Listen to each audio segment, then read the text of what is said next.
उत्तर प्रदेश के मुख्यमंत्री योगी आदित्यनाथ ने कहा, ईरान, इजराइल और यूनाइटेड स्टेट्स के बीच चल रहे युद्ध से मिडिल ईस्ट, एशिया और लगभग पूरी दुनिया ही प्रभावित है। उस इलाके में हर कोई इससे प्रभावित है। प्रधानमंत्री के नेतृत्व में हम सुरक्षित हैं और बेखौफ अपनी विकास यात्रा को आगे बढ़ाने का काम कर रहे हैं।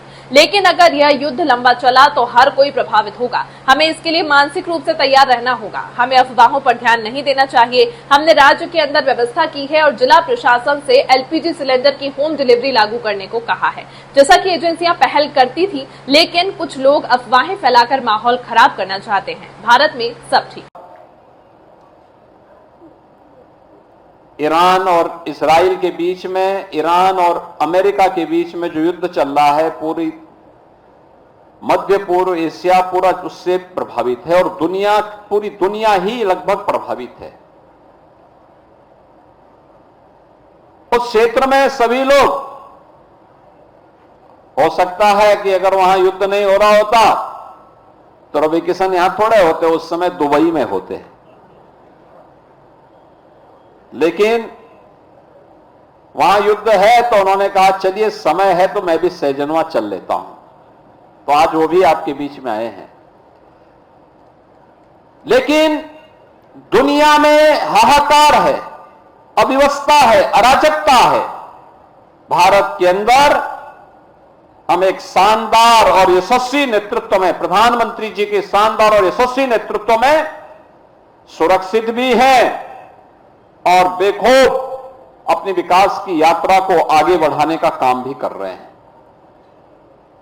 ये लगातार चल रहा है। लेकिन याद करिए, ये युद्ध लंबा खींचा तो प्रभावित तो हर व्यक्ति होगा। हमें मानसिक रूप से उसके लिए तैयार होना होगा। अफवाहों पे ध्यान नहीं देना होगा। जब आपत्ति आती है, कोई चुनौती आती है, चुनौती का मुकाबला करने के लिए व्यक्ति को सरकार के साथ मिलकर के कदम से कदम मिलाकर के चलने के लिए अपने आप को तैयार करना होगा। यही सच्ची राष्ट्रभक्ति होती है। जब हम सरकार के साथ किसी भी नेशनल इश्यू में मिलकर के काम करते हैं तो परिणाम हम सबके सामने आएंगे। हमारी राष्ट्रभक्ति इस बात को लेकर के होगा कि अगर देश के हित में सरकार ने कोई कदम उठाया है तो हम लोग उसके लिए अपने आप को तैयार करें।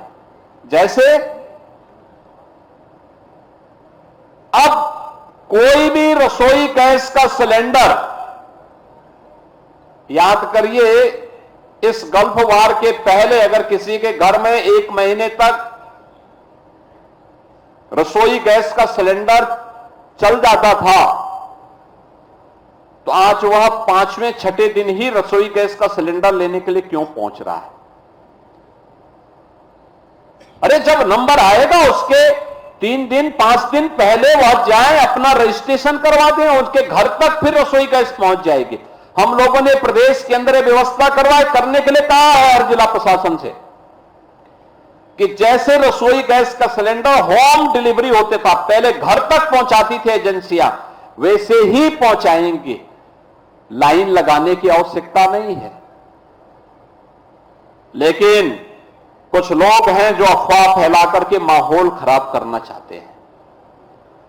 कुछ लोग हैं अव्यवस्था पैदा करने का प्रयास कर रहे हैं। जब आपकी बारी आएगी आप तक रसोई गैस पहुंच जाएगी।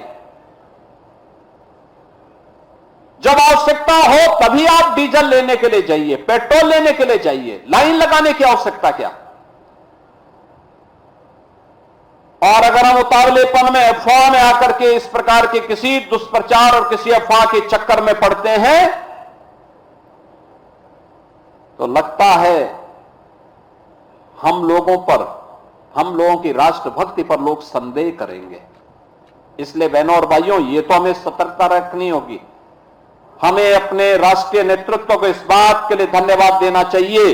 भारत के अंदर सब कुछ अच्छा है। उत्साहपूर्ण माहौल में उत्सव मनाए जा रहे हैं। वासंतीय नवरात्रि के कार्यक्रम हो रहे हैं।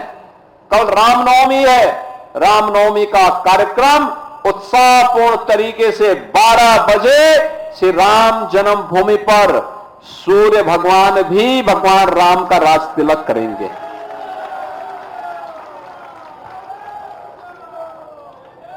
नया भारत विरासत पर भी और विकास में भी विश्वास करता है और भविष्य की एनर्जी के लिए हमें किसी अन्य देश पर निर्भर न रहना पड़े, इसके लिए ग्रीन हाइड्रोजन एनर्जी उसका एक माध्यम बनने वाली है,